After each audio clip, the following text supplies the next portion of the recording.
Election Tribunal appeal will be constituted soon. In the meantime, a source close to the apex body of the country's judiciary has suspected that something may be after all and something is seriously haunting and scaring the highest body of legal luminaries. He lamented that it may not be unconnected to rumors that the chairman of the Presidential Election Petition Court, Justice Haruna Samani, is currently in a wheelchair and is suffering from enlarged prostrates. Now, Justice Samani returned from Paris unable to fix the enlarged prostrates, is presently in a wheelchair and cannot work.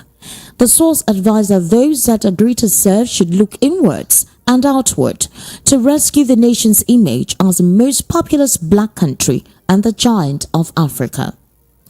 Hello there and welcome to the Political Spotlight right here on Voice of the People 90.3 FM. My name is Esther Nwachukwu. Kindly subscribe to our YouTube channel because we're currently streaming live. It's at VOP 90.3 FM. And of course, the WhatsApp number and the number to dial will definitely be on the screen if you're watching us via YouTube. While we continue the conversation, I would implore you to stay put. We do have quite a lot to talk about. We'll be right back after this very short break.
Welcome back. This is the Political Spotlight right here on Voice of the People 90.3 FM. Now let's go full on. The presidential candidate of the People's Democratic Party in the 2023 election, Vice President Atiku Abubakar, through his media aides, addressed a world press conference today. Now, through his media advisor Paul Ibe and media assistant Frank Shaibu, Atiku dismissed claims that he forged his certificates. He said that since the discovery of documents which Chicago University brought to the fore, the litany of certificate forgeries and impersonation by President Bola A. Tinubu, there have been attempts by many of his media aides to create a parallel narrative about the public life of former Vice President Atiku Abubakar. Now, the letter stated that it was obvious from the start of their journey that it is a journey of futility and that what the media aides and supporters of the president were doing was a random bite of the public profile of Atiku Abubakar until they found an item they could chomp with their teeth. Eventually, they found the affidavit that Atiku Abubakar deposed to in August 18, 1973, wherein he expressed his wishes to be publicly known as Atiku Abubakar, which was signed on a Saturday. Now, it went further to say that for them it isn't important that a person called Bola A. Tinubu was discovered to be the name of a female, nor was it important that Bola A. Tinubu forged a certificate he submitted to the Independent National Electoral Commission, or that Bola A. Tinubu is the guinea pig student of the Government College Lagos who was used to test run the school 4 years before it was founded. All that mattered to them is to pick a hole in Atiku Abubakar's public profile. They went further to describe or make affiliations with the late fella Anikula Pokuti, who said in Pidgin, based on the write-up or the expression that was made earlier today, I be thief, you be robber. You are also a thief is not a defense to an accusation of theft. They thought they found someone else to share the inglorious stage of certificate forgery with. So it was found out that Atiku's affidavit was signed on a Saturday, and they went into a frenzy, old as a diesel train. They remind us of the 1974 album by the legendary Elton John titled Saturday Night's All Right for Fighting. They blur and burn all decency. They have found a mate in the naked state. Oh Lord, Atiku's affidavit was signed on a Saturday, they screamed. And of course, the press conference went on and on today, whereby they stated that it is important for them to know that yet again, they are calling on President Bola Tinubu to follow the example of Atiku Abubakar to clear the air about all doubts and every anomaly about his past. They went ahead to talk about his domain while he was a governor of Lagos State, and that he should make available to the world his documents, especially on the institution, the secondary school he said he attended, just as they have done concerning Atiku's certificate, which he has tried to clear in the public space with evidence proving thus. They went further to say that it is embarrassing enough that the FBI and other anti-crime agencies in the United States are poised to start releasing information on the president any moment from now. They also stated that it was more embarrassing that President Bola Tinubu will fight tooth and nail to block those discoveries about his past, saying such will cause him irreparable damage.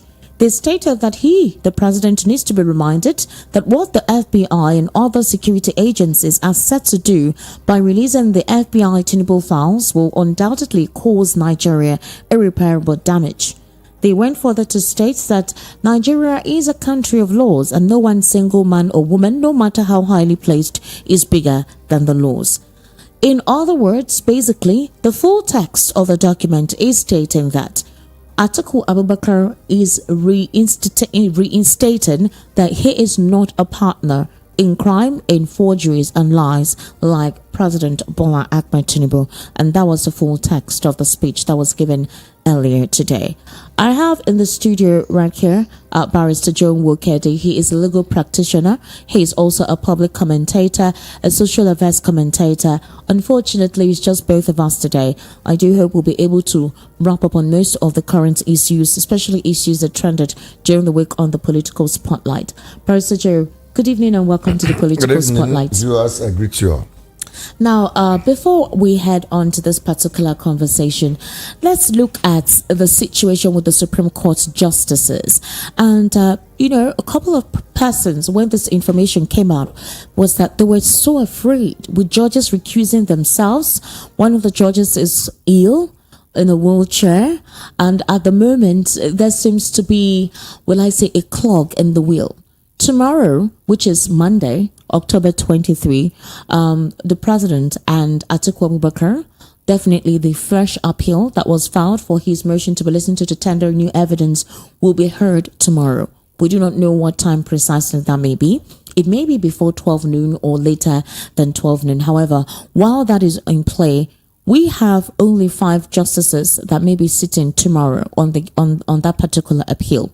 And based on the 1999 Constitution, according to what I read earlier, it has to comprise of more than just 5 of them, which there's supposed to be 11 justices, but they only have 5. And then the question is, will these 5 judges be able to objectively listen to this fresh appeal and do the needful?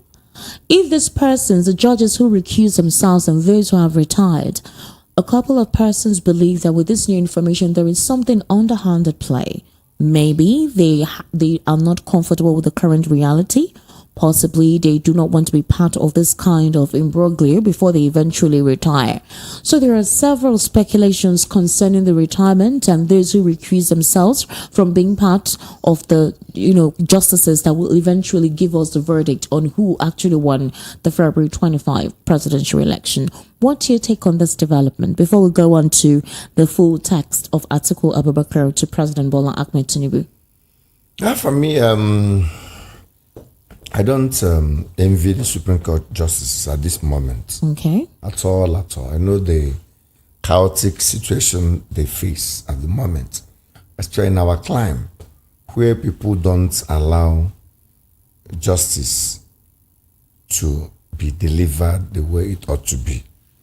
I read a couple of things concerning. You said people who don't allow justice to be delivered? Politicians. Oh, politicians. Politicians that's and some influential people too. To clarify, okay. Politicians and some influential people, always try to explore and exploit every available opportunity they have to manipulate or influence the outcome of a judgment, either through cronies, through in-laws, through as a classmate, as a schoolmate, as a colleague that worked in the office. These judges were like lawyers. Yes. They worked in law firms, even after they were called to bar, before they qualified to be elevated to the bench.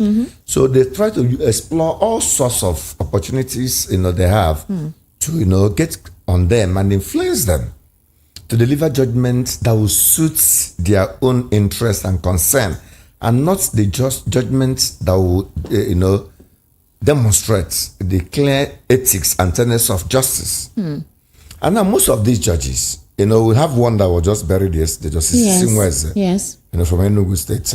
He so rest in peace. The whole thing is almost over. Whatever that will live in the next 100 years, the next 200 years, until the time his memory will be deleted, will be the judgment he delivered. And one of the judgments that haunted him to death is judgment of Lawan. He was the only one that wrote the dissenting judgment on the Ijeoma case. And he was applauded nationally and internationally for being courageous enough to write that dissenting judgment. But eventually he was caught in the web again under Lawan. And so many people said something like that before he was sick. People did not know he was. Next thing we heard that he was, he just died. And somebody, a close person to me, who is also from Enugu, from the same place, they're from Soka, Sobolo, told me that one the person that had that judgment told him to his face that whatever they have given him, if at all he was compromised, I'm not saying he was, for that judgment, they will not live to eat the fruits of it.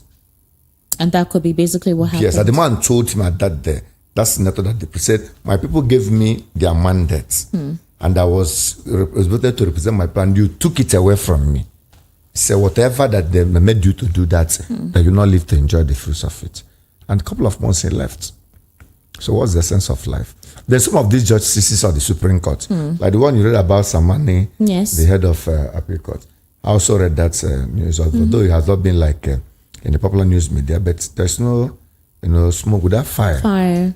If it's already on it's also actually who tried to be anonymous claimed that has gone to France and everything. And I know if it is spurious, if it's like a cooked up information, his family members would have come up immediately to counter that, put a counter. Well, let's look at the fact that 7 justices, according to the 1999 Constitution, 7 justices are meant to sit. Yes. But apparently we're saying only 5. I believe that there must be 2 that will be like tomorrow, or some might read judgment of others.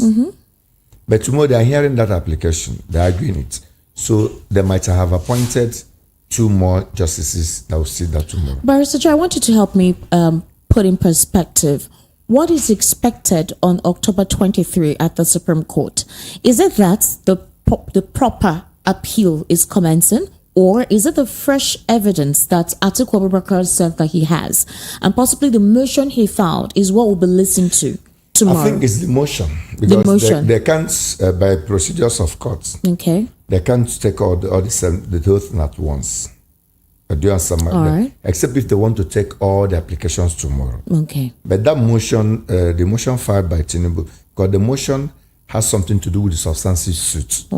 So I don't think that the court would deem it appropriate to hear it and hear the substantive suit at the same time. Because if the motion is thrown out, it will enable the court to concentrate on the arguments canvassed on the substantive suit. And when the application will be taken, they will take it. Because that motion Atiku filed is it's a new evidence. It's like trying to bring in into the court, and the counter that Tinubu's lawyer filed is like challenging admission of that evidence, because the evidence will actually affect the substantive suit already before the court.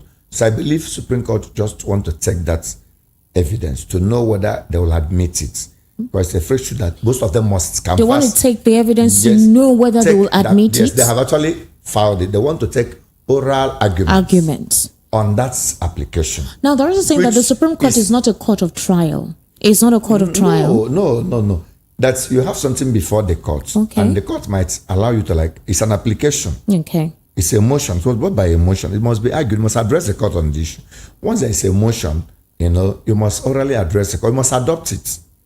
You must come to court. You can't just file a motion without adopting that motion, without, arguing over that motion. They allow the court to take that motion, rule on it. Okay. So that will be against the procedures of court. Once there are motions before the court and there was a counter, the lawyers to the parties that filed that motion will come to court and adopt it. Okay. And do oral, they call it adumbration. For court may give them 10 adumbration. minutes. Adumbration. Or like an oral deliberation on that motion. Move the application and hereby move. We have our own counter to this application to blah, blah, blah.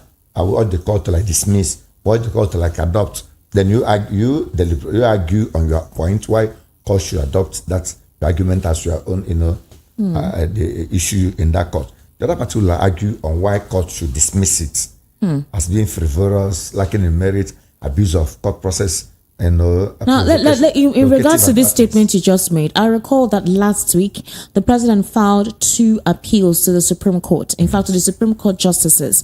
Now, he told them that they should specifically dismiss the appeal filed by Atiku Abubakar, specifically the deposition of Caleb Westberg. He was very specific on that. He said that that particular evidence was not tendered at the Presidential Election Petition Tribunal.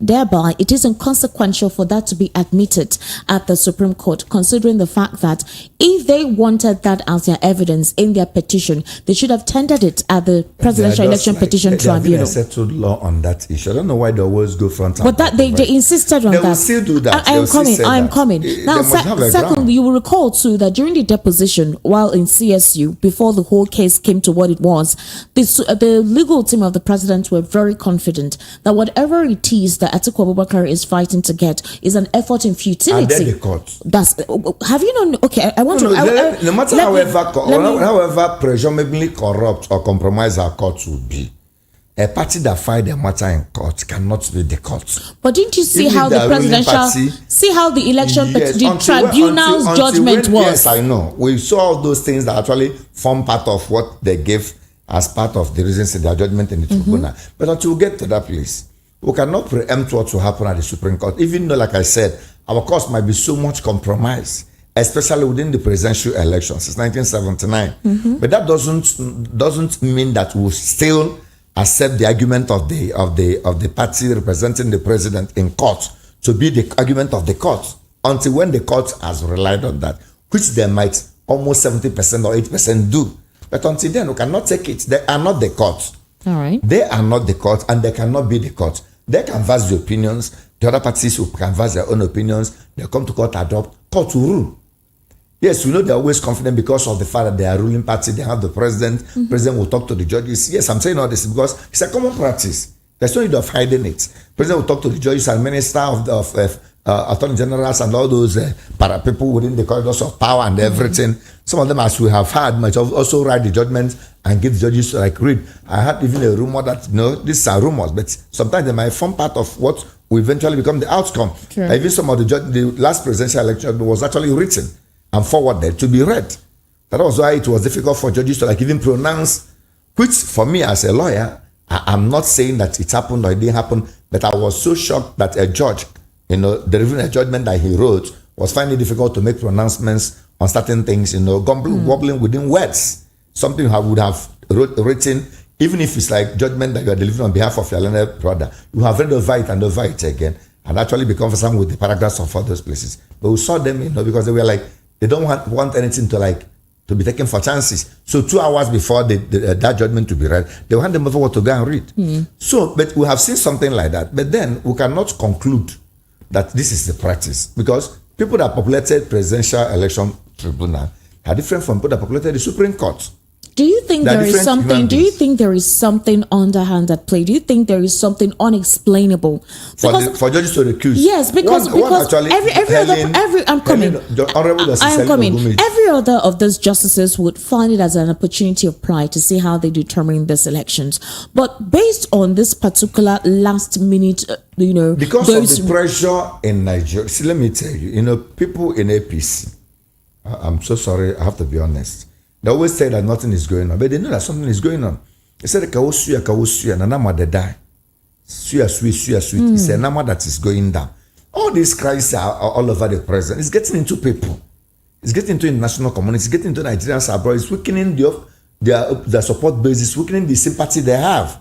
So these justices are getting like bombarded. They are getting inundated with, overwhelmed with what is going on outside, the opinions of people in America. I don't even know if you recall last week. I think during the course of the week, or possibly a week before this, where they said all the cases of the Governorship Election Petition Tribunal, all the cases across the Federation that elections were conducted, National Assembly, House of Rep, including governorship, that all the cases should be brought down to be decided at the judges in Lagos and in Abuja. And then the question was now like, so any individual who has any pending case, especially those who want to appeal their case to the Supreme Court, cannot go to the individual courts, in their various states. They have to come either to it has to be dealt with in Lagos, Abuja.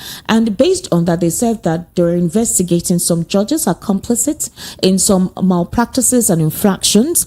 And so if this is the information already out there, if the judges themselves have come out to make this disclosure that there are infractions at play, they do not trust the judges at these various states where these hearings are taking place, those multiple locations. And so they feel that, okay, it's better all the cases are combined, brought into Lagos and Abuja.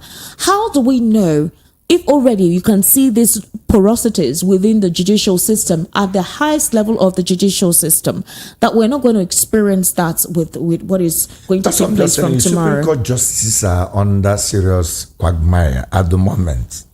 I know they are at the verge of retirement. Okay. Some of them will not last 3 years. Some last 2. One even has like Monday next week to retire. They wouldn't want all these scars to follow them to their grave.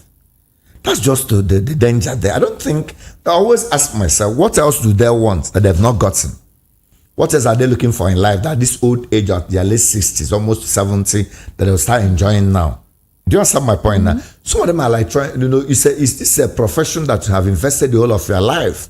Throughout the whole of your life, to like you are there, and at the tail end of it, you are seeing something that will dent the image of what you have spent many years to fight to build. So you won't be comfortable to go down like that. Then again, like the nature of the matter, some people still have integrity. Some people still have conscience. Some people still listen to the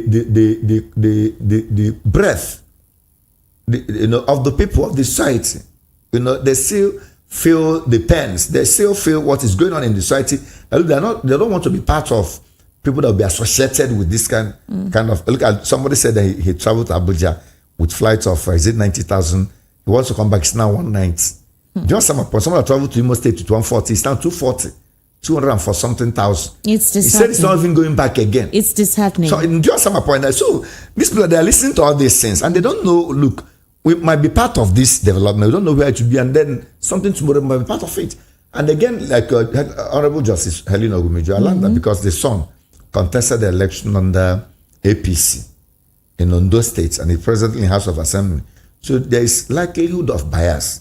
No, I'm coming, Barrister. I'm coming, before you continue. Okay. I want to. Afraid, she might be afraid. I've been able to research that particular news so that I can put it in proper perspective. So it doesn't. I remember that I had a conversation on that about 6 or 7 days ago. That was last week.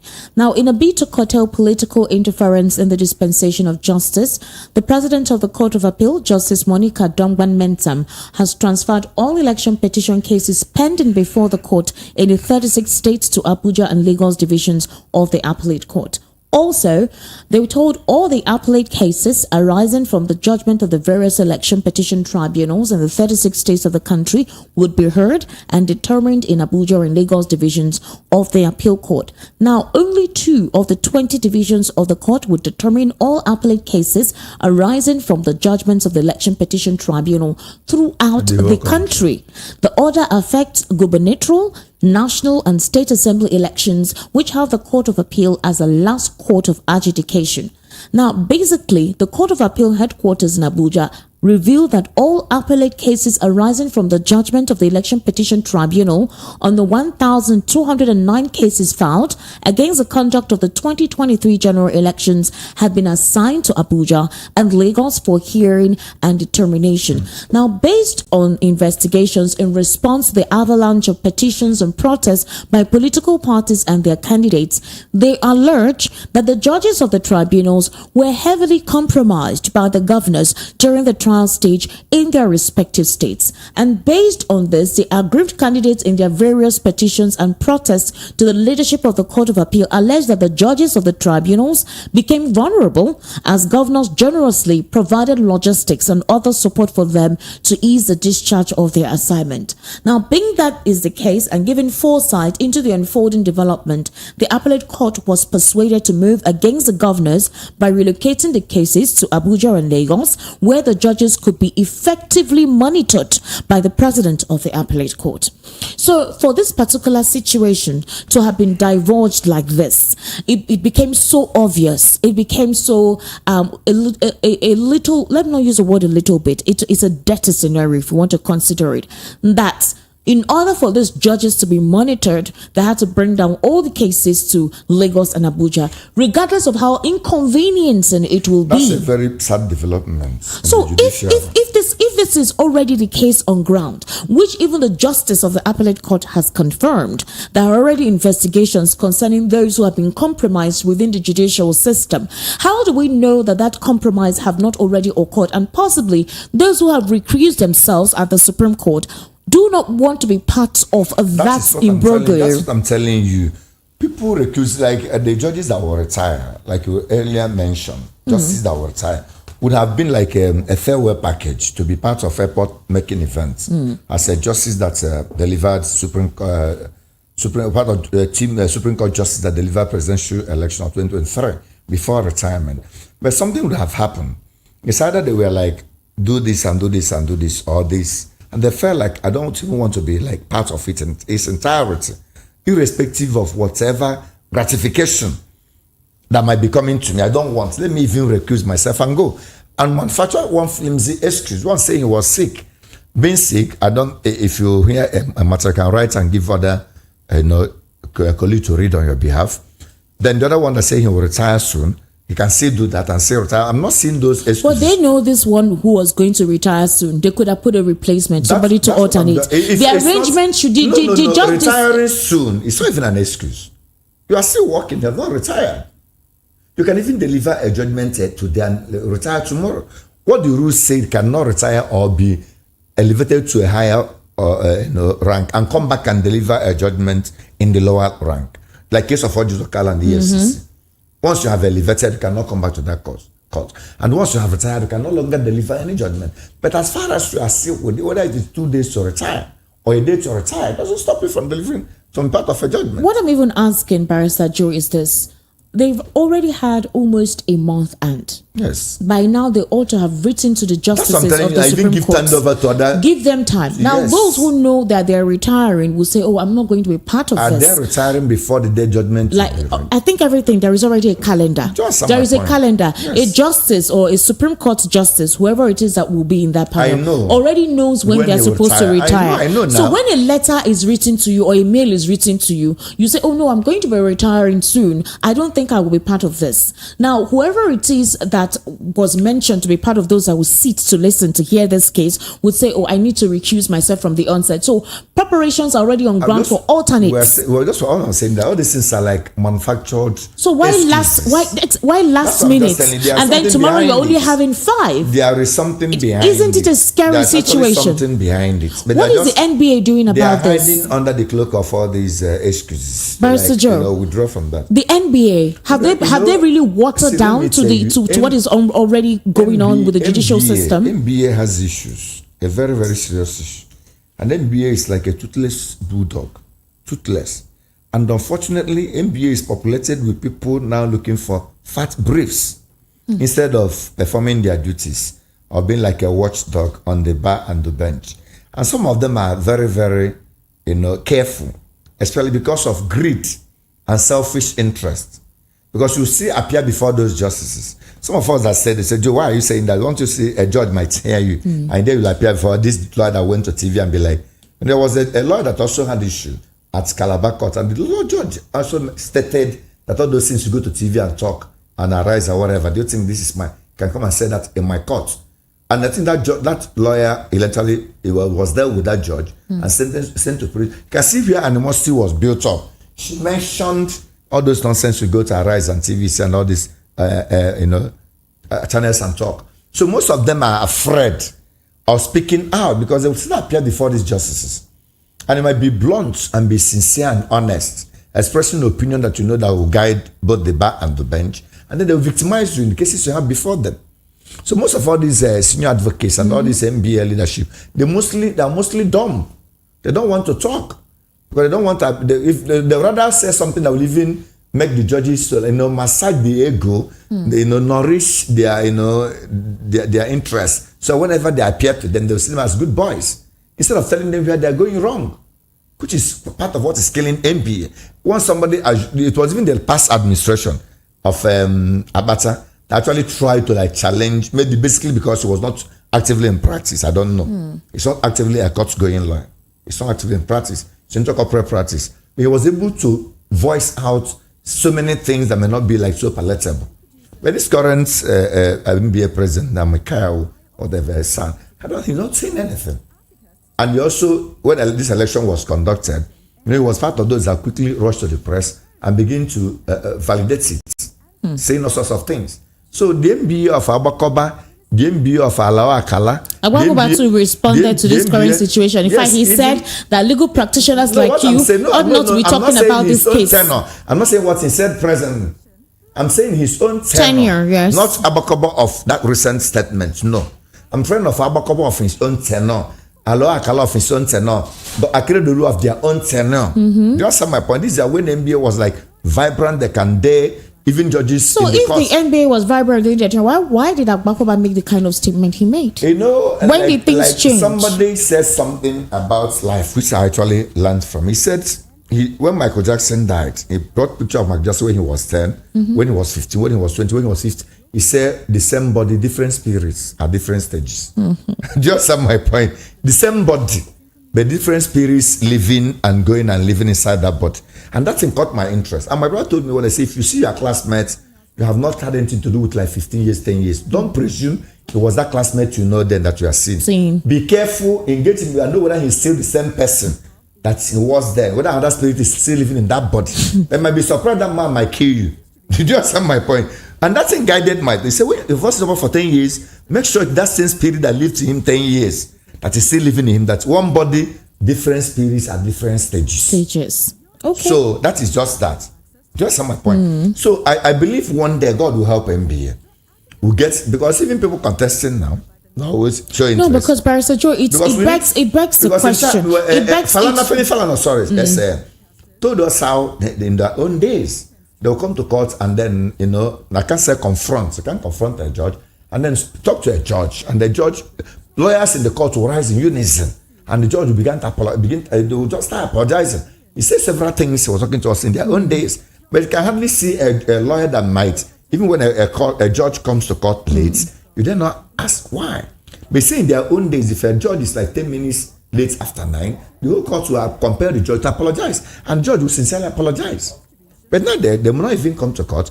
They will not even tell you what's happened. They will come late. They will not even say anything. Even there is contempt of court and nothing happens. Just because you have the profile or the hierarchy to. Yes, and if you see it as a court, some of them will even come to court and begin to harass lawyers, call a lawyer names, talk down on lawyers, shout down on lawyers, try to let the lawyers feel intimidated. Even when they know there was someone that happened one day, I felt so bad as a lawyer that this judge washed this lawyer down. And that lawyer appeared with a junior lawyer, and the lawyer came with clients in the court. She never cared to know whether this lawyer would be debriefed of that brief, of just someone might not say, began to when were you called? Why are you being? Are you sure you know what you're doing? What chamber are you working? How would they even send you to court to represent the firm? Because the lawyer was trying to argue his point, having a decent opinion with what judge was saying, and that judge felt like the law was confronting her, and then flared up and began to insult the lawyer. And then the lawyer was like, okay, and then walked out, humiliated. But that's because the lawyer has the right to, like, not in all force you agree with the judge, but you agree with judge with respect and martial out to a point. But some of them feel offended when they are saying something. They tell me, Lord, but this act say, what act is that? They say, Lord, say, which act? Why do you think I don't know it? Instead of that, allow you to read the act, and after reading, they say, okay, look at how a new one or the deviation or like another mode of interpretation of that act. But then they feel like, why are you not telling them there was another act that said something contrary to what they are forcing you? What happened in my office, and I came back and showed my lawyer. My lawyer was a sack. So you are right. I said, Barrister Joe. So what I say in essence, in the case of tomorrow, NBA should rise to the occasion, which is basically what you've been saying all this while concerning how things have deteriorated at the moment. Because the bench, let me say, the bench are like kind of helpless. The bench is helpless. Yes. Are you referring to the lawyers? Are you referring to the judges? Yeah, how are they helpless? Lawyers are the back. There are things they don't say. There are facts they don't fight. They can't protest. They can't go to TV and begin to talk. They can't say certain things. They can't make public statements. The NBA can do that. So NBA is like the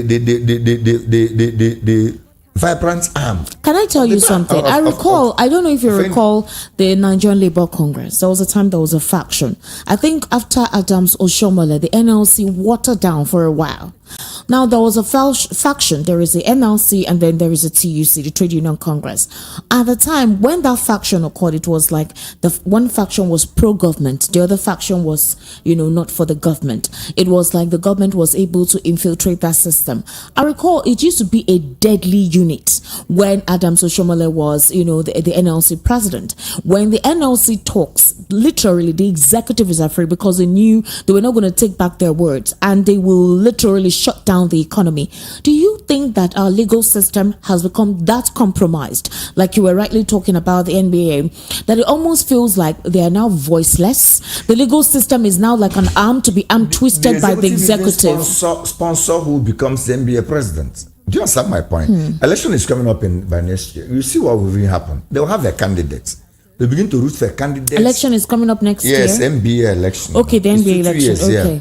You see, they will start rooting for who they will plant, who will be their stooge among the contestants, how to frustrate the person that might be independent, might be vocal. We have not had, during the time of this Biokafo, we have been like a vibrant person. But he was, I don't say manipulated. They went to court, and eventually his last election was alleged to have been rigged. During the last election, it was Joe Kaira that people actually thought that would have been like the voice of the boys, an independent, well-met, person. From nowhere, the other Mekiano came in and then had the support of some people in the higher places, and he emerged. The president. So most times, the personality that would have become that strong and powerful NBA president that will stand for the interests of the people and defend it will not emerge. The executive will put their own interests. They mobilize people, mobilize their network and everything, and frustrate that person from emerging. All right, but that notwithstanding, okay. Let's see how everything plays out. But I'm telling you that NBA will still work hard. They have tried that polarization. At a point in NBA, they have a Law Society of Nigeria that they want to register. There will be another body that will counter NBA. At a point, northern Nigerian people also try to register their own NBA.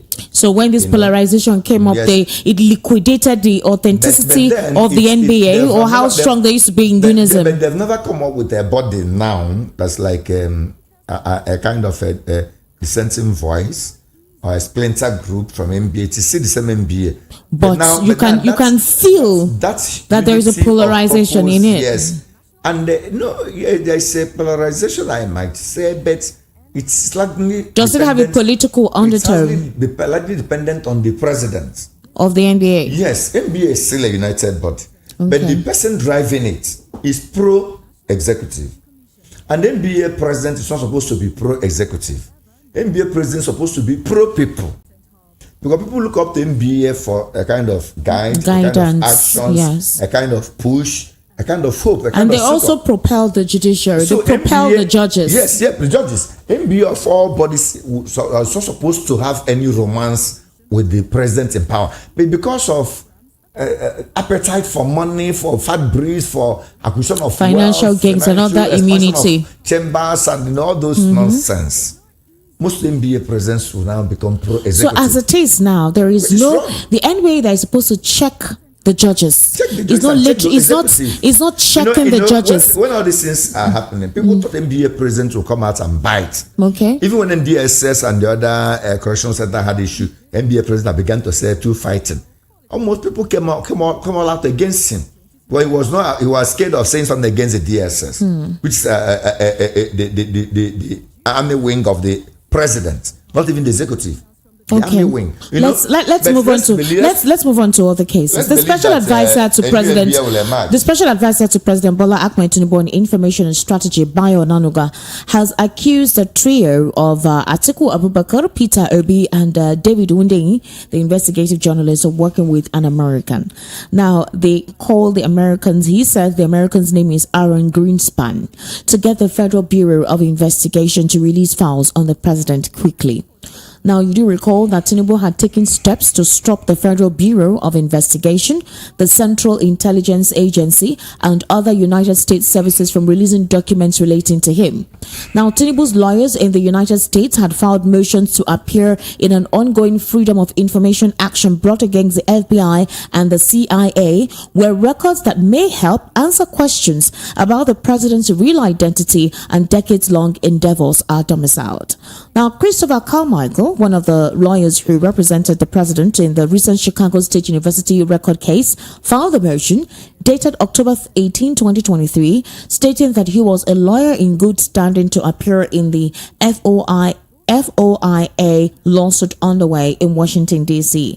Now, in the post via his X handle on Saturday, which is yesterday, Onanuga claimed that Atiku, Peter Obi, and Hundeyin contracted Greenspan to file court documents to pressure the FBI to release files on Tinubu before their scheduled release dates.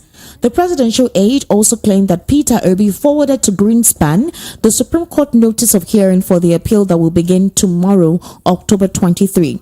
And so I want to read out what he wrote on his X account. He said, the Obedience and Atiku Abubakar followers have begun another round of propaganda and campaign of falsehood over the move by Atiku, Peter Obi, and David Hundeyin's contractor Aaron Greenspan to stampede the Washington, D.C. court to change its earlier order on FBI to release documents on President Bola Tinubu's forfeiture case of 1993.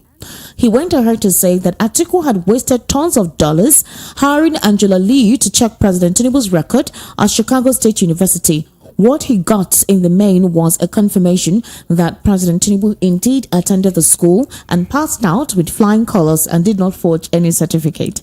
That's basically what Bayo Onanuga is alerting. That's his own version. That's his own version. Now, the February 2023 election losers, I'm still reading out what he wrote. He said the February 2023 election losers, Peter Obi and Atiku, are now attempting to cling onto another straw, hoping for magic at the Supreme Court. Now, he said on Thursday, Peter Obi forwarded to Greenspan the Supreme Court notice of hearing for the appeal that will begin on October 23. He also said that we do not know the brief Obi gave Greenspan, but Greenspan rushed to the district court in the U.S. Capitol with an emergency motion asking the court to compel the FBI to produce documents on the president immediately.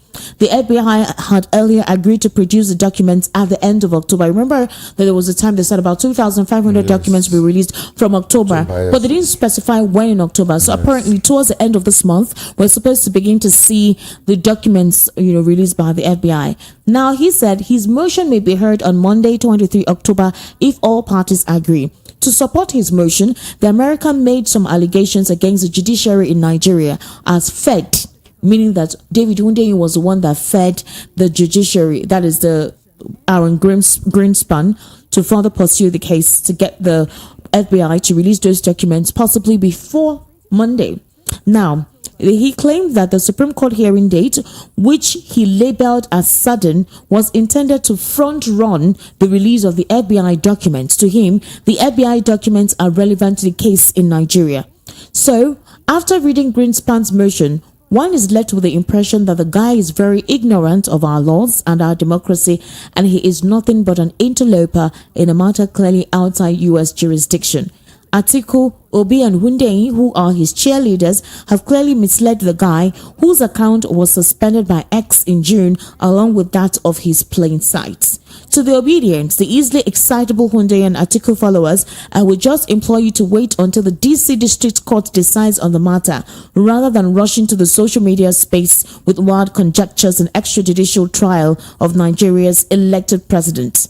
Mr. Greenspan, who is your collaborator in the latest fishing expedition, is not so excitable. On his plainsight.org, he already posted a reply by IIS that it has no Freedom of Information Act records on President Tinubu's 1993 civil case. And just like the Chicago case, this one too in DC will lead to nothing. This is Bayo Nanuga, one of the speaking on behalf of the president, that is President Bola Ahmed Tinubu. So the question is, when comments like this come out as concrete, like something a lot of people don't know, you almost know what the judgment is going to be like. Don't you think that that's what gives the root, the green to the speculation already out there? In fact, a couple of Nigerians are no longer interested in how the Supreme Court wants to go because they feel they already know what the outcome will be because of what transpired at the Presidential Election Petition Tribunal. And they're saying that they don't expect anything to be different from what would take place tomorrow. But the question is, what Bayo Ononuga is saying concerning the fact that there are conjectures out there that are not real, what's your take on his expressions? For me, I don't know why people are always perturbed. So those in the camp of the president, whenever there's a move to unravel one or two things about his past, and also it's left for the courts in America to rule that maybe application brought by the man there is frivolous, vexatious, and abuse of court process. I've always told people, even our courts, when you threaten people, abuse them, and insult them for bringing a matter before a court, you are telling them to resort to anarchy or self-help or violence. So anybody that comes to court for anything at all, to litigate, is a civilized individual and should be applauded, for doing so. So FBI actually stated that they want to release documents. They're to release it by the end of this month. They never said end. They said by October. But apparently, it was already seen that they were supposed to release it towards the end of the month. Yes, October is already already at the end. Tomorrow is 23. Wrapping up. By tomorrow we have like 7 days or 8 days left. I don't think they are saying that it is in a hurry for if somebody has gone to tell them to release it, that person has done something wrong. The person, as a matter of fact, will even file that motion by the 1st or 2nd or 3rd of October. Because FBI never gave any specific date that they will release it. And somebody might tell them, look, that thing you said you release this month, please, there's an urgency somewhere where that thing might be of assistance to determine a controversial issue. Okay, Barrister Joe, let me this Onanuga making this statement doesn't even seem sure of this Greenspan, because he's saying that he doesn't know what brief Obi gave to Greenspan. He's fishing expedition on but his he's claiming that the Obi and the Atikus are on a fishing expedition. He cannot even substantiate the fact that Obi actually gave the lawyer there something. Well, he's saying that Greenspan rushed to the district courts with an emergency motion asking the court to compel the FBI to produce documents on the president Greenspan immediately. Has he told him that Obi Atiku contracted him to engage in that legal action? Bayo Ononuga has not said that. Has not given us letter of instruction given by Atiku or by Obi to Greenspan to institute that case on their behalf. Greenspan, if he has interest in pursuing that matter, also will have access to Supreme Court matters going on in Nigeria. Supreme Court issue is a public matter in Nigeria.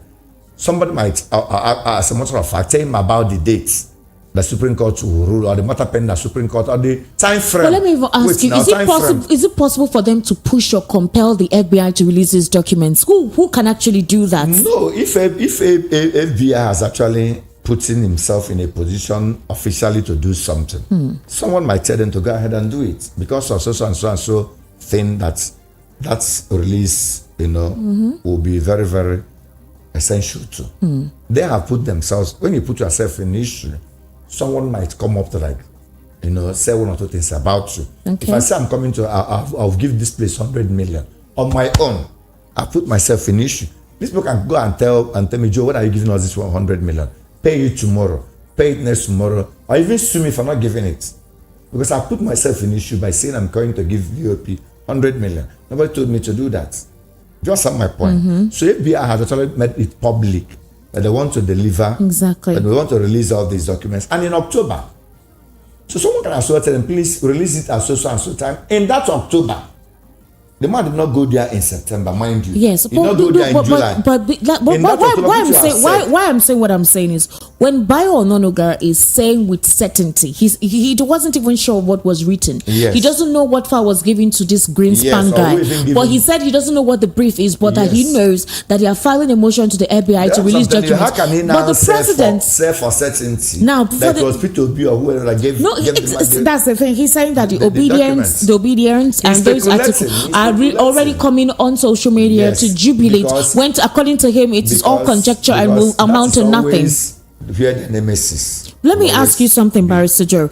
The president himself too, before this whole story by Ononuga that the obedience and the articles actually had propelled Aaron Greenspan to write to the FBI. Apparently, the president has also written to the FBI asking them to store whatever exposition or whatever it is they want to do concerning his documents. And then the question is now being asked, okay, the FBI, without your consults, said they were going to release those documents. They didn't consult you. All right. They said, okay, fine. We have documents. We're going to put it out there. Whatever you people in Nigeria make of it, fine. I don't know. I'm just saying that I don't expect anything, to be honest with you, implicating from whatever it is that will be released. If the president has stayed most of his life outside this country, the dossier of the president will include his businesses, properties he owns, places he's been to, and all whatnot. I don't know if the FBI will be specific with some fraudulent activities, and it will take a lot of sifting. You have to really go through all those documents to see some things that may implicate the president. So, but the president himself coming out to tell the FBI not to release his documents, you've already whetted the curiosity of people, because it's like there is something within those documents that you don't want people to see. Just like CSU. Just like the CSU, you're repeating the same thing. You're repeating the same thing. It was established in 1974. He has already gone there in 1970. Okay. So the point is that I always tell them that if you don't have any skeleton in your cupboard, you don't need to guide against that cupboard being open. Whoever that wants to open the cupboard, you just even give him the key to go and open the cupboard. When you have skeletons in your cupboard, that's when you fight tooth and nail to ensure that the cupboard is not open. We know from the actions of the president that he has something to cover. That's why always, whenever such issue arises, you always see the president trying to indulge in some activities that will prevent such information to be made known to the public, and that is wrong. They've called him severally to tell us whom you are, tell us what you are, tell us how you live your life. If there are places that you might apologize, as you're a young man, you grew up like every other person before you get to your level. You might apologize that you don't look at, okay, let's just forgive him. You go on and then it does a point. And they move on. If something is criminal, you already have immunity as the president of the federation. You cannot be tried for criminal offense until you have left that office. You understand the point? The only fear is this presidential election that we decided. That's why he doesn't want that document to be released. Because even the Chicago State University document that was released, they're still manufacturing propaganda and all sorts of things to divert the attention of people from the real content of that document, which people have actually seen that there are certain things that made him to file that action, especially the school he attended that was created in 1974 and has gone to in 1970 and other things that had to transpire there. So now, why would the president go and write or begin to take steps to make it to stop the release of these documents? Why? The question is, there's something fishy there. It is, media managers will always tell you that people on a fishy expedition. No, they're going to be saying that Atiku Abubakar is on a fishing expedition because it's tantamount to nothing. Literally saying that it's fruitless, the effort they are going to get those records. They'll still exert energy, they'll still, waste their resources and their time trying to prevent that from being released. All right, let's take this perspective from me, I believe that in reaction to this. And for FBI, they said they want to release some. FBI is not like I mean, you do know that the release of this dossier of the president came from when Nigerians hounded CSU on all their social media platforms, saying they want to understand and have access they want to identify who their president is. It's like EFCC in Nigeria. This was before the whole CSU debacle. NCI in Nigeria. This was before the deposition. Recall, this was before the deposition. FBI cannot dabble into something that has no criminal coloration. Do you understand my point? They can't get involved in something that has no criminal coloration. I believe if FBI should release the dossier of the president, it will be very, very damning. You think so? Yes. Okay, I don't know if there will be any influence from the president because of the appeal or because of what he's written to them. But let's see how that pans out when it comes out. Let's see how that pans out. Wrapping up already. Wrapping up, and then let's see what happened before then. But anybody castigating the person that went to court to urge FBI to be fast in the release is actually being mischievous. All right. And also trying to hide something awful. So Bayo Onanuga, I don't want to say that, but he's already a very, very notorious person because of what he dished out during gubernatorial election or whatever. I don't think many Nigerians still see him as that kind of media pressure that people will give kind of credibility to. That was why, see, the other Dele, right? Dele, the other one that was appointed minister for solid minerals. Dele Alake. People take that one as more polished. Even though during election he was talking in a very civilized and well-cultured manner. But Bayo Onanuga is already pushed to gutter media practice. I don't think so. Well, a couple of persons will say that each of these political parties have their supporters and all their political elites will speak on their behalf. But to be honest, the responses, all right, from other camps on this current administration and the president and the person of the president does not seem encouraging. A couple of persons have actually recommended that the president should simply just appeal to the people and let them give him a fair chance for him to do what he needs to do to upturn the economy. Okay, in reaction to what Bayo Onanuga said, now we do know that the Supreme Court is starting off, which is October 23, to hear the appeal seeking to remove the president from office. Now, a couple of legal practitioners feel that it will not happen, regardless of whatever evidence it is that Atiku Abubakar said he has. It has never happened in the history of this country. But they might start it. Well, other legal practitioners are saying that the judges may want to consider the stability of the nation, considering how tense the political atmosphere is, religiously and ethnically.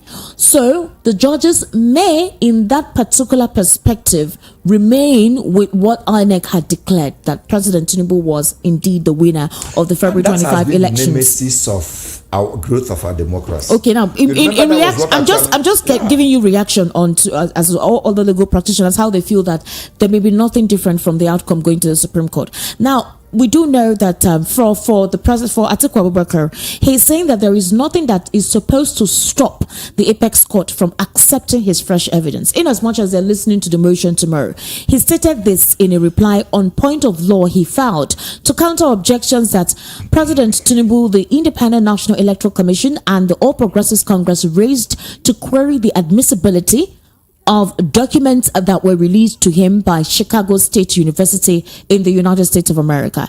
Now, he is maintaining that the documents he's seeking the permission of the Apex Court to tender would establish his allegation that the president was not only ineligible to contest the election, but was equally involved in certificate forgery. And that the documents he is seeking to tender before the Apex Court are Tinubu's academic records that the CSU handed over to him on October 2nd, 2023. However, I just already reeled out to you that because of the sensitivity of this situation, already we are beginning to see pockets of insecurity go on. I'm sure you heard 2 days ago the broad daylight armed robbery that took place in Benue. They killed security personnel. 3 banks were raided in broad daylight. These men came kitted with arms and ammunition, and the raider took money, although the police said they had taken in some suspects for questioning. I think I saw that report earlier on today. But the thing is that for that kind of act to have taken place in a place like Benue, it's almost like we do not have a governor there, we do not have a well-fortified security there. there to apprehend these individuals or possibly come and encounter them while the attack was ongoing. You needed to have seen the videos. They were quite they were very gory. Now, beyond that, you also have pockets of insecurity going on across the nation. Kidnapping is now a daily situation. It's so bad that these kidnappers. I want to travel for one burial in the state, and they say no. Somebody said you should be careful. If you say village, then should be careful. So it's terrible. The hunger in the land has gotten worse. That people are now having to go low as to take what doesn't belong to them, and in the process they don't mind killing people. It almost feels like there is something more coming. Now, the reason why we're having this conversation today is this.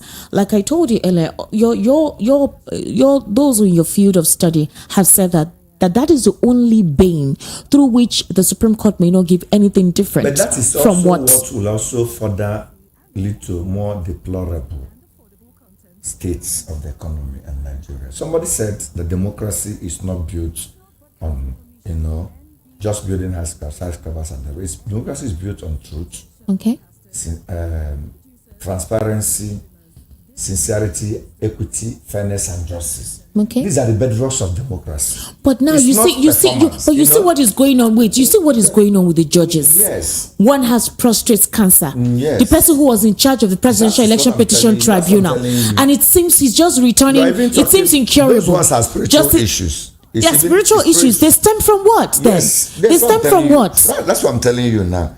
We are talking about spiritual issues. We have not even gone physical. You don't kill a country in one day. You kill a country gradually. I told somebody like present economic situation in Nigeria has actually made good people bad and bad people worse and worse people worst. I have reconfigured how I deal with people now because a hitherto good person last year may not still be a good person now because of economic pressure on them. I'm just telling you, this is what will even guide you. Somebody gave money to do something last 2 years and was able to deliver it within time and he was very sincere and honest to you. May not do the same thing today again because of the level of economic pressure and other things around them. So, if you don't give people hope, all the countries that built the economy, it was not because of the fact that they brought money, billions from abroad. Say, for instance, Singapore. They got a good leader that began to do something on the right thing, at the right time. Began to build attitude, began to display nationalism, began to display fairness, began to display equality, justice, and everything. Before you know it, Singapore began to grow. People of Singapore grew Singapore. In China also, no matter how I see China, leaders of China put China as not first before anything. Have you ever seen any Chinese president being so much corrupt about it? No, they put China first. That's why Chinese people put their country first. But in Nigeria, where you have all these unresolved issues, 1979 was where we missed the first opportunity of building a stable democracy and a country. We missed it because we looked at let government continue, let system not be destabilized, not the polity. Let us just you don't just continue if you don't address issues that ought to be addressed. They will always be there. They'll always be there. Whoever comes on board will always meet it. When that election of Shagari and whatever came up, the court was bold enough to nullify that election based on the ground that Shagari couldn't win the maximum number of states and amount and figure that warrant him to be the president. Now that justice will have started coming to Nigeria from that election. But because of expediency, because that government continue, let there be no vacuum on that. We got it wrong, and then people got emboldened. By next election, 1983, it was next election of 1985. It was even becoming more brutal before Aminan took over, and then it took over and then bastardized everything. After about almost 20 something years, we started all over again. Now we are in it again. If the judiciary can be, I don't fancy a situation where you say let the president continue. So many people will suppress a lot of things. You made mention of robbers that went to Benin. Do you know what's emboldened them? You don't know what's emboldened them. You don't know what gave them the guts. What made them to carry arms around that time to begin to shoot people sporadically and then get away with it. You don't know what might embolden somebody that may just come to court one day and begin to shoot gun within the court premise and kill hell of people there. So what are you building? You don't know what may embolden somebody to decide how to rob a bank or how to defraud a whole bank. And get well encouraged to do it because the system has made it clear that you can do this thing and nothing will happen because people did it and right. nothing happened to them. So always tell people, look, you don't build a system, even a family or whatever, by normalizing injustice, thinking that before you, because of it. I've known somebody trained throughout the university days that came out and killed that man, because the man later discovered it was that man that killed his father. He didn't say because that man trained him throughout the whole university and whatever, he'll forget that. He didn't forget it. He still remembered the father. It was that man that later discovered that killed his own father. He still went ahead and killed that man. So you don't use good to cover evil. If that man has called that poor boy and said, look, boy, I'm so sorry. I had issue with your dad when we were growing up. So something happened and I didn't know that I killed him. Please forgive me. Whatever I want to do, please, I'm so sorry. That man wouldn't have killed that boy. So we don't just go ahead and normalize things and say, let the person. There are so many issues that ought to be addressed. If nullifying this election, which I'm telling you, if this election is nullified tomorrow or any time, you will see jubilations in all the cities of Nigeria. If they conduct another election, if Tinubu is still qualified to contest and he was able to win this election transparently, without INEC playing the game INEC played in this election, people will gladly go home and then join in nation building and be happy. But if they ratify the whole issue and say, as the lawyer said, let us continue. Are you continuing in illegality in the election that somebody said you snatch? Wrong with you snatch it, you grab it, you take it by force. By force, and it happened in the election that that was delivered by 4 p.m. in 4 a.m. Is it p.m. in the night? But people were still asleep, and then they took to go to court and do your worst. And the same court they have gone to, you want the court to do that thing that made them to be bold enough to tell people to go to court. Even the Adamawa own, they actually emulated from Mahmoud, the one that declared Benani, the governor elect, without even election being announced, also mentioned go to court. And the same court will now come up and ratify all those irregularities, thinking that the president will come and do magic. How can the president perform magic? I want to open the phone lines now, and I need you to be brief in your response, honestly, because there are quite a couple of critical issues. There are a couple of critical issues I want you to. Sorry, let me hold on, Barrister Joe, please. We have a couple of other issues I want you to decompress. The presidential candidate of the People's Democratic Party held a press conference today at precisely 4:30 p.m. They made that exposition via their X account. And according to the president, the essence of that press conference was to touch the very soul and the spirit of our nation in belief of a brighter future for Nigeria. And one of the reasons for that press conference was to make sure that as it begins, the Supreme Court begins the listening of the fresh motion tomorrow, that possibly it would be more on a moral angle in dispensation of justice than technical. Yes. Now, in regard to that, a couple of critics have asked, was it necessary for the presidential candidate of the People's Democratic Party to hold another world press conference a day to when they're going to hear his fresh motion at the Supreme Court? Was it necessary? In democracy, it's part of the media opinions, views that actually prevail over brows, guns, and bullets. If anybody wants to express his view within the context of the provisions of 1999 Constitution as amended, you can't stop him from doing that. Has that press conference offended any law, offended any known act, offended any bill, offended any contravened any constitution? Answer is no. Atiku has the right to appeal to the conscience of the nation. He has the right to appeal to the conscience of the judges. For them to know that, look, deliver justice and not judgment. Let them feel. I told you how somebody is trapped in Abuja now. The first case say he bought 90,000 naira to go. It's now 190. Someone is trapped in Imo State, 120. It's now 240. These are part of the soil. I don't know how long this thing will go. And if you have a faulty foundation, it is difficult for that foundation to carry a skyscraper and then stand firm. So Atiku's press conference for me is appealing to the justice. It's not telling them, look, deliver justice on in my favor, or you must be forced to rule in my favor. He said, remember this country. Put Nigeria first. The justices of Supreme Court are also members of this country. They have their kids and kins here. They have their relatives and every other person here. And Atiku is also making use of what is provided under the Constitution for him. A platform, opportunity. Exactly. Rights given to him to address the nation, which any other person can do, which we have been begging the president to do, and he has failed to do. Why is he now condemning somebody that is doing it? We have called on president severally. Come out and talk to us. Address press conference on this issue. You failed to do so. And someone is doing, say, why would they do it? Is that necessary? Why is it your business? If he has contravened any law, take him to court. Charge him, arrest him. But in democracy, what prevails is opinion of the people, voice of the people, actions of the people through different plethora of social media networks. Now, let me quickly take you to a response by Frank Tietie, the Executive Director of Citizens Advocacy for Social and Economic Rights.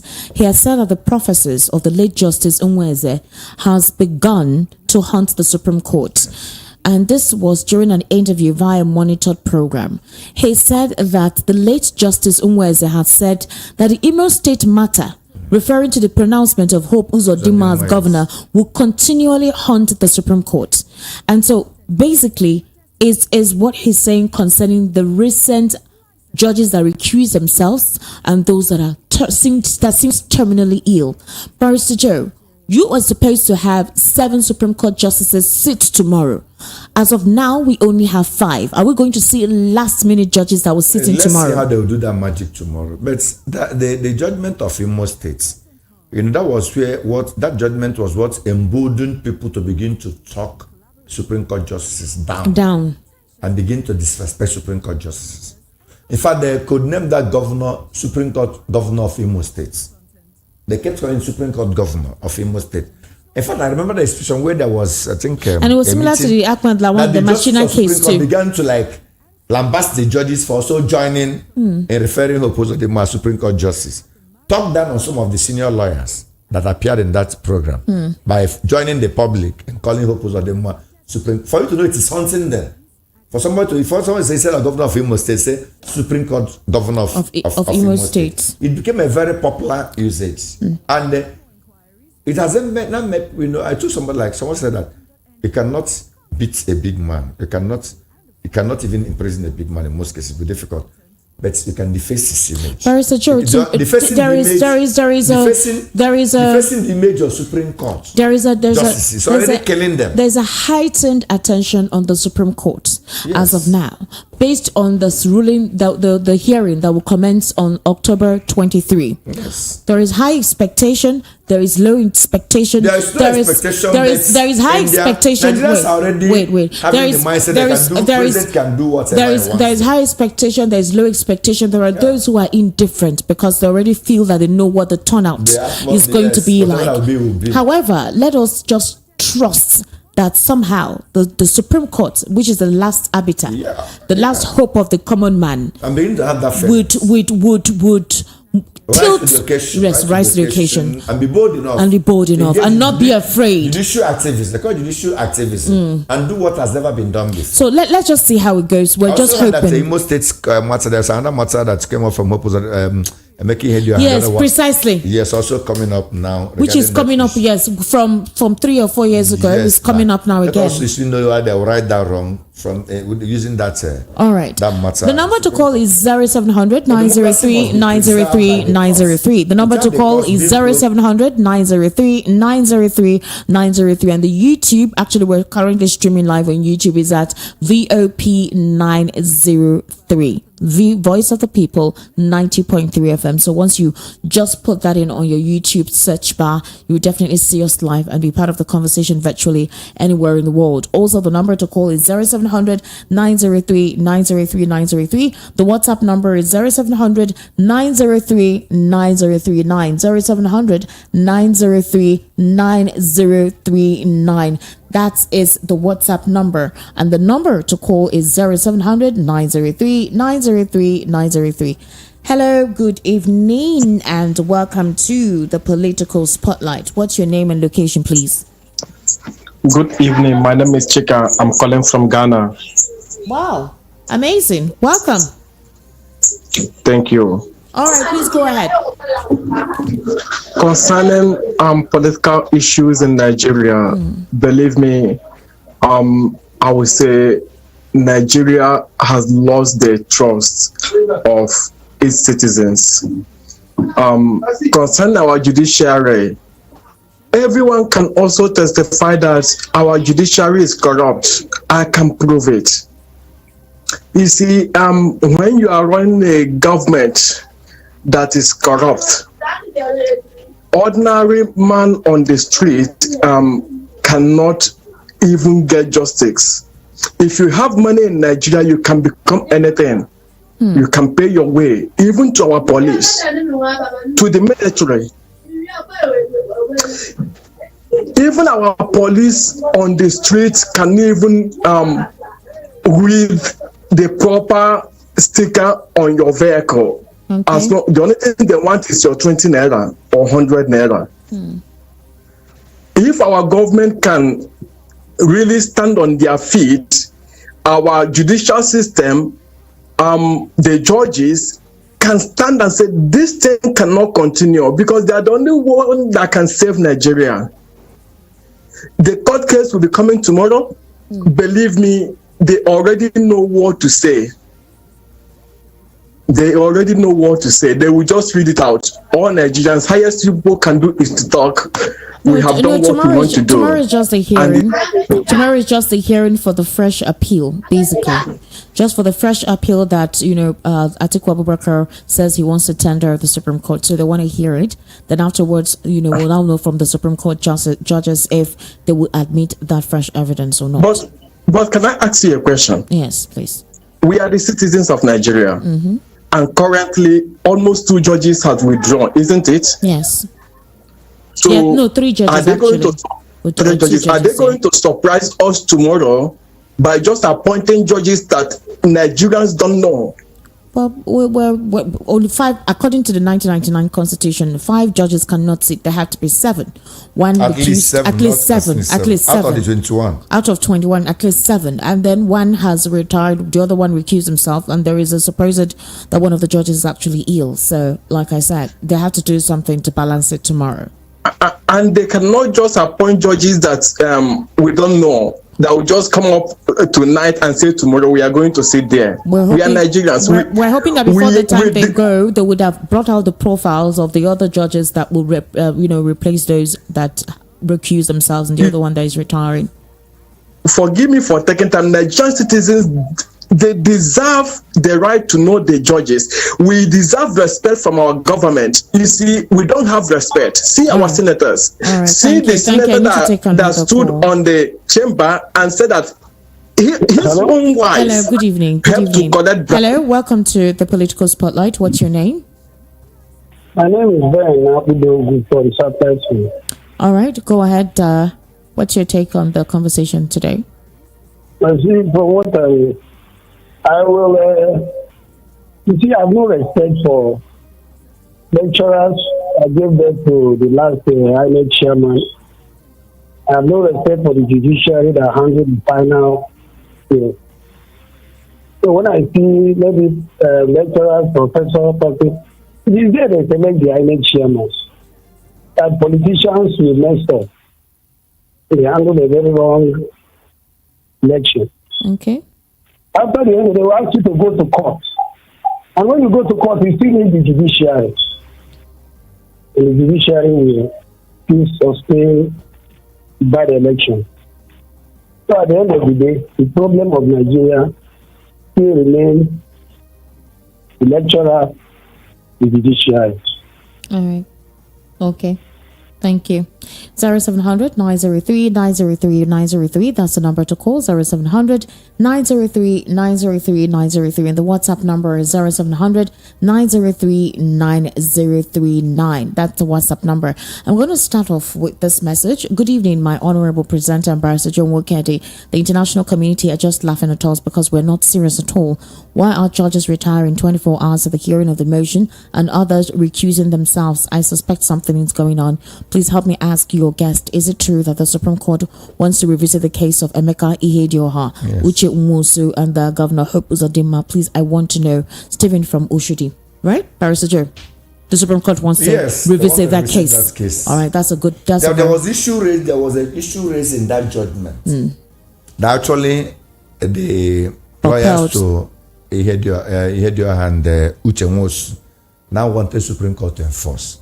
And that was the judgment where the Supreme Court ruled that Uche Nwosu was debarred from contesting that election because he had double nomination.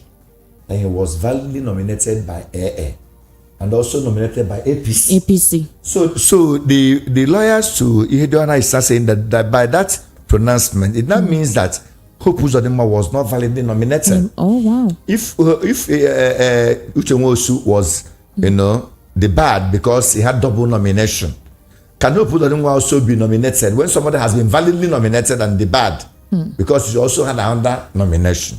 Okay. Do you see where the grounds came up? So that's why the case is being revisited. Yes. So hello.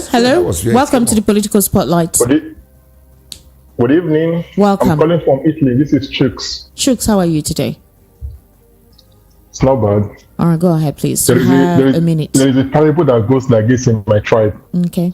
They say in a family that madness runs, in that family, and anybody that went there to pick a wife, it's either they did not end up killing that person with madness or they will end up affecting that person with madness. You see, our own case as in Nigeria, it has become a case study. It's a disgrace and it's a shame to the whole country that somebody like our president to sit down cannot tell anybody, nobody can he be answerable to, that he cannot speak with anybody, that he cannot even say, okay, this is what happened. Up till now, after how many days? For the judiciary, we have lost hope in the judiciary.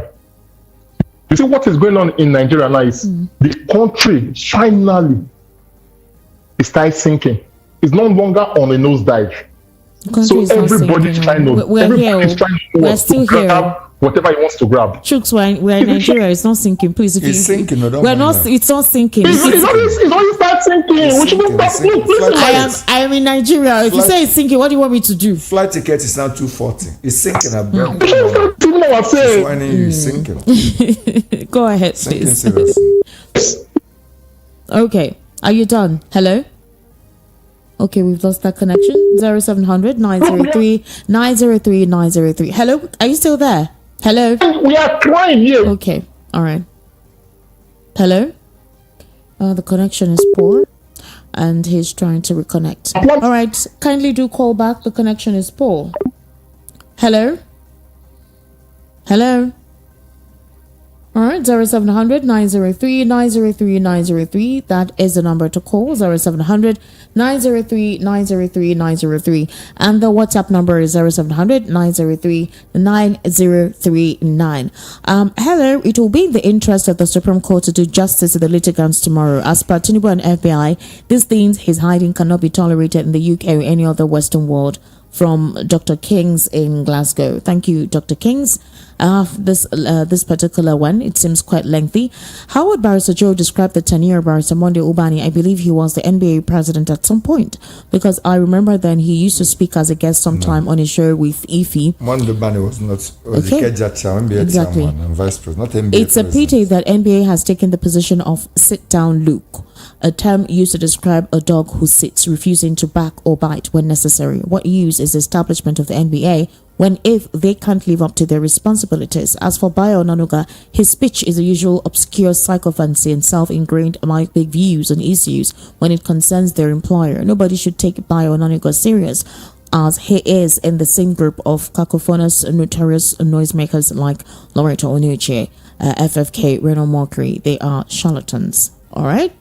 Okay, that's it. You didn't tell me your name. You didn't write your name at the end of what you wrote. Hi, Esther. I trust the Supreme Court justices to do the right thing and allow fresh evidence which is legally correct. If the FBI comes out this month, as expected, no one will have any reasonable or valid excuses for continuous stay of Tinubu in Asarok. His position will be untenable. Ade from London. Ade, thank you so much. I actually like your response, very brief. Hello, good evening. Hello? Oh, we've lost that connection. Please, when you call, just let me know your name and your location. It wasn't be round enough, so we can take more calls as possible. The WhatsApp number to actually send your messages to is 0700 903 9039. 0700 903 9039. And the number to call is 0700 903 903 903. That is the number to call. 0700 903 903. We were actually talking about the fact that 2 judges from the Supreme Court have actually, one has recused himself and the other one has retired. And then there are speculations that Justice Amani may be ill as he just returned from outside the country to treat supposedly prostate cancer. We do hope that he recovers better as soon as possible. But then ideally, constitutionally wise, you're supposed to have out of 21 judges, 7 at least are meant to sit for the hearing tomorrow. But we only have 5 persons tomorrow that'll be sitting, and we're going to see if something will be done possibly this night and tomorrow. Hello, welcome to the Political Spotlight. Yeah, good evening. My name is Ike from London. All right, Ike, go ahead. You have a minute.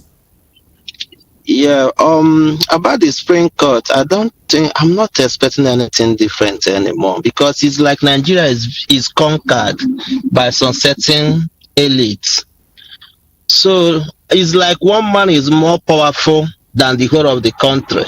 If you look at what is happening in Nigeria, you can see the handwriting on the wall.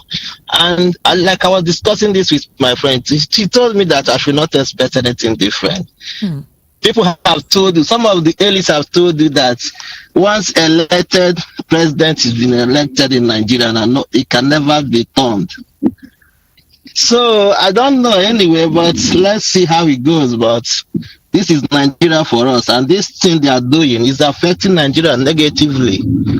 Nigeria is sinking. Somebody called and said Nigeria is sinking. He says it's not sinking. Nigeria is sinking seriously. I'm still here. Nothing is working. The poverty rate in Nigeria is highest. Check the rate of unemployment in Nigeria. Okay, check everything. Check facts. Think about 10 years ago, 15 years ago, how Nigeria was. Check it presently. Between 8 years of Buhari and now, how everything has changed negatively. And people are saying that Nigeria is doing well. And we are going, it's annoying when you see people you respect, people you look onto, coming to you and lying to your face with impunity, trying to cover up something they know that is not right. You see that there's no hope anymore. That we stand for the truth are not standing for the truth anymore in Nigeria. And people are saying is our turn, everything is okay, Nigeria is working. It baffles me so much. Okay. We that are here in Europe, we are crying as well. We can't even come over to Nigeria anymore. Look at security situation in Nigeria, insecurity everywhere. Right. Thank so you. My dear, you guys should be speaking up. Right. Don't stop defending them. I know you guys are doing to save your job, but stop this. That's why I watch UK press. Look at them. Look at their news. They criticize government. Thank you so much. Thank you for calling. Now the reason why I said Nigeria is not sinking is that it's almost like you proclaiming something positive. We're here. Right? If you keep on proclaiming anything negative, it will happen. We do know the reality. We do know the reality on ground. No doubt. But the thing is, I am still in this country. Okay, please. If it sings, where do you want me to be? What do you want to happen? All of us that don't have whatever it means to Jack Banko, what do we do? All right. So this Chinedu from Badagry says Nigeria is not working. The 3 tiers of governance seems to be in a deep sleep. The securities seem to be docile, no seriousness to listen to public cries. What a country of confusion. Sharing palliative is not the answer. Immediate solution is needed now. Open the borders for food to come in. That is Chinedu from Badagry. Chinedu, thank you so much. Good evening, Madam S. and the barrister in the House. Supreme Court should deliver justice to save Nigerians from embarrassment being faced internally, to redeem our lost image, and also to save their names from everlasting shame, because a good name is better than silver and gold. Clement from Amagbo, Badagry. Thank you, Clement. Nigeria is sinking is an understatement. The real truth is that the Nigeria is gone and lost. Ifeanyi Nwajagu from Oshodi. Thank you, Ifeanyi, for calling. Actually, for your WhatsApp message. 0700 903 903 903. We'll take one more call and possibly one more message before we wrap up the program. 0700 903 903 903 0700 903 9039. All right. Okay. So we have this message. Can people stop nursing this defeatist mindset? That's exactly what the powers that be want from us. So let's keep pressing on. Remy from Akoka. All right, Remy. Well done. Thank you so much for actually sending your message. Esther, good evening. My name is Ekele Odoma from Agege. I want to talk about robbery in Benue. I only blame those robbery that they killed innocent persons. Nigeria, because our leader does not understand and wants the cause of insecurity. As far as our leader, no one wants to do the right thing. More to come. Thank you. And the police, any bank they notice robbery, they should run for their life. If not, they are named sorry. All right. Okay. Thank you for your message. I really could not properly comprehend what you wrote. All right. Good evening, lady and gentlemen. Nigerian state is very pregnant and must deliver whether good or bad. The survival of Nigerian state will either be rescued or helped to self-destruct by the Supreme Court. Nigeria is being made to be a ridicule in the Committee of Nations. May God help Nigeria. Sir Eric Okechukwu Nwafo. Sir Eric, thank you so much for your message. Good evening, presenter and the great analyst in the studio. The Nigerian judiciary is a major problem of this country, Nigeria. Bribery and corruption has destroyed the image of the judiciary system. I pray they deliver justice this time. Mr. Francis from Festex side. Thank you so much, Mr. Francis, for your message, and for those of you that called and sent your messages, I want to say thank you so much. And let me read out some YouTube messages. Okay, so this is from it's quite a lengthy one. Okay, so no pay, no gain, fashion and health is a lifestyle. So when it affects APC, they'll go to court in a country where rule of law exists. But if it's the other way, APC will bribe Supreme Court judges. The moment you become a president of a country, your right of privacy ceases to exist. The problem is that the whole world have already concluded that the Nigerian judiciary is already compromised and very corrupt. That is why foreign investors are scared to invest in Nigeria. That's from TY 325. And TY 325 says the justices should do the right thing because their reputations are online. And Ade Philip says, a judge who gave a dodgy judgment in Imo just died. Justice Zamani is battling between life and death. These incidents are scaring some judges and do not want to manipulate judgments, so they run away. Cooling though, okay. Ikondo Edwin says, in putting our country first, we the citizens are also guilty. We are attracted to foreign things more than ours. All right, okay. So thank you so much. And Ego Anthony says, the world is watching the Supreme Court. Let them continue playing. All right, thank you so much for your messages this particular evening. The worst mistake made was that APC came out and told Nigeria, change, and they just believe without asking them which kind of change they are bringing. All right, we also have this one. Good evening, presenter. Judiciary and Supreme Court and INEC being the hope of a common man is being bought by politicians, so nothing good can come out of a desert. Thank you from Engineer Sam Idurenyi. All right, thank you all for your messages. I can no longer take any messages or any call. Barrister John Wokede, what's your final take before we wrap up the program? Yeah, my final say is that our courts should know that for democracy to thrive and yield the needed benefits and dividends to people, they should be more pro-people than pro-government. Our courts are more pro-government than pro-people. They should tilt toward, it's called government of the people, by the people and for the people.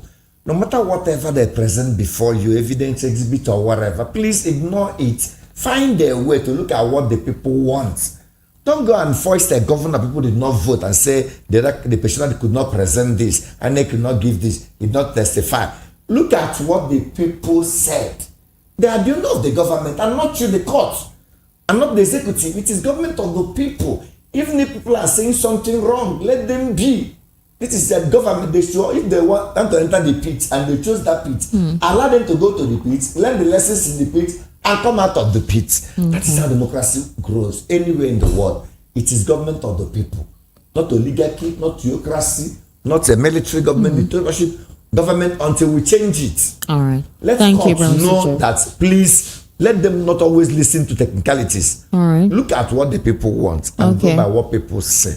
All right, thank you. Democracy will grow. Thank you so much, Barrister Joe Wakedi, for your input and giving us your perspective, your wealth of experience and perspective on the issues we discussed this evening. All right, my name is Esther Majiku. We definitely have come to the end of the political spotlight.